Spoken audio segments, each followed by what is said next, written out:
Hello. So, welcome to your own channel, Curious Corners in Biology, where we dig deep into the curiosity aspect in biology. We ask questions like when, how, ifs, whens, and buts in biology. Okay. So, today we have to discuss something interesting about the role of virus in affecting mitochondrial DNA. Okay. So how does virus affect mitochondrial DNA? What happens to the cell with respect to this? We already know that virus integrates its DNA into the nuclear DNA, and a common cascade of lytic pathway or lysogenic cycle of virus will follow. But what is the effect of virus on mitochondrial DNA? So virus triggers release of mitochondrial DNA into the cell, into the cytoplasm of the cell. Okay. So this activates a pathway which is called as CGAS, that is cyclic AMP GMP synthase pathway. Now, this mitochondrial DNA which has been released causing activation of CGAS, what it does is it triggers the release of interferons as well. And we know that interferons are antiviral proteins. They also have anti-inflammatory activity and anti-tumor activity. Okay. So ultimately interferons are formed and viral DNA is to be neutralized. Okay. So this is body's innate immune response with respect to mitochondrial DNA upon viral infection. Okay. Are you getting what I'm saying? So even if virus affects a cell, tries to integrate its viral DNA, the mitochondria, by releasing its DNA, will trigger cellular signaling, which is intended for destruction of virus by production of interferons. Okay. So it is very, it is mind-boggling that how cell organizes itself from all the sides, 360-degree, to neutralize virus, not just at the level of nucleus. Okay. Of course, mitochondria is very important for normal function of cell, and mitochondria can be damaged. Okay. Mitochondrial DNA can be damaged. So in that case, cell will trigger mitophagy. That means mitochondria will be engulfed and destroyed by lysosomes. This is very important because if mitochondria are dysregulated, deformed, or damaged, then they can induce systemic toxicity. That means buildup of toxic proteins in blood. Okay. And it can cause a range of disorders in cellular metabolism as well. So it is very important for the cell to get rid of such mitochondria. Okay. So this is also one thing. The second interesting question for today is, we already know that cytoskeleton exists in eukaryotic cell. We know that cytoskeleton is made up of mainly three protein filaments, that is microtubules, microfilaments, and intermediate filaments.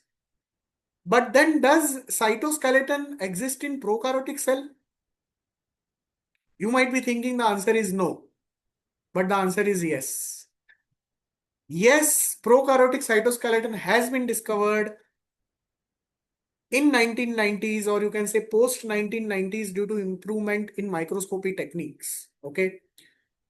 What does prokaryotic cytoskeleton consist of? What is it made up of? It is made up of filamentous cytoskeleton proteins.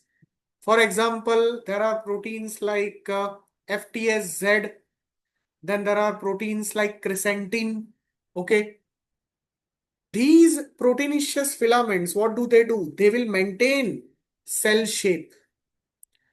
Then they will cause asymmetry, or you can say polarity, in a bacterial cell. What do I mean by this? Sometimes bacterial cell requires certain proteins, especially cytoskeletal proteins, at one of its ends to maintain shape of the cell or to look into distribution of nutrients. So if certain cytoskeletal proteins will accumulate on one end of the bacterial cell, then the bacterial cell will become polar because one end of the bacterial cell is not having such cytoskeletal proteins and the other end does. Okay. So this is called as bacterial polarity. Now, bacterial cytoskeleton, interestingly, is also involved in deciding the curvature of the membrane. Now, the membrane is a bit more curved at the center when bacteria undergoes binary fission because ultimately a groove has to develop, right? And at the ends as well, the bacterial membrane is very much curved, okay? And this curvature is also in sync with polarity of cytoskeletal proteins. So how interesting this is. Yes, prokaryotic cytoskeleton has been discovered, and it is not like that these protein filaments which I mentioned, like crescentin and FTSZ, these are not similar to eukaryotic cytoskeletal proteins. They are absolutely different. They are not even analogous. That means they are not functionally similar as well. Okay. So this is an area of research as well today. So it's good to pursue something into this. The third question which I would like to discuss is that is colchicine an anti-cancerous agent?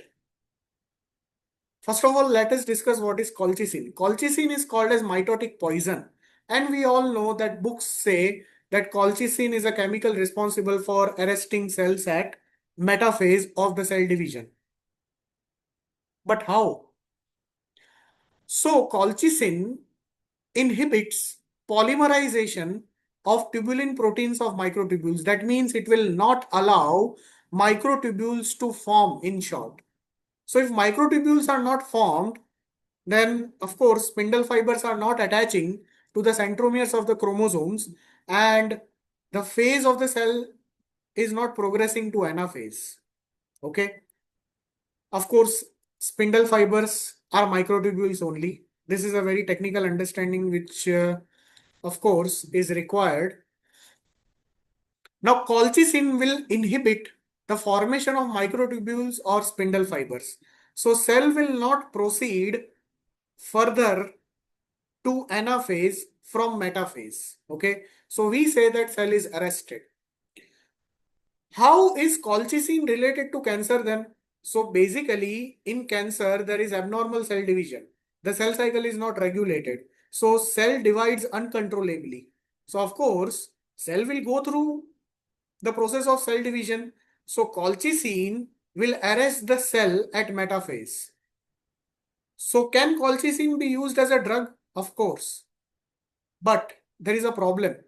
Colchicine, when administered as a drug, is toxic to humans. So that means it cannot be approved for therapeutic use or treating tumors or carcinoma. But certain structural analogs or chemical analogs of colchicine, like thiocolchicine, thiocolchicoside, gloriosamine, these analogs are not toxic and are being worked upon and thought upon to be used to treat tumors, okay, and inhibit the proliferation of abnormally dividing cancer cells. So yes, colchicine is a doorway, you can say, is a segue to development of anti-cancerous drugs. Okay. So if you are interested in such content, if you are interested in digging deep into the subject, connecting the links of different topics or understandings of the subject, please go through the links in the description. You will find an amazing book, Curious Corners in Biology, which I have published after a lot of thought. It's like a painting, it's like a stroke. Okay. I have given my scientific viewpoint and scientific questions, scientific perspective from my side all of you are always welcome to present such questions which induce curiosity in the minds of learners, so that rote learning is reduced and the subject of biology can be made more interesting. Please visit the link and please find the book on Amazon, Curious Corners in Biology. Otherwise, that much for today. See you soon. Thank you.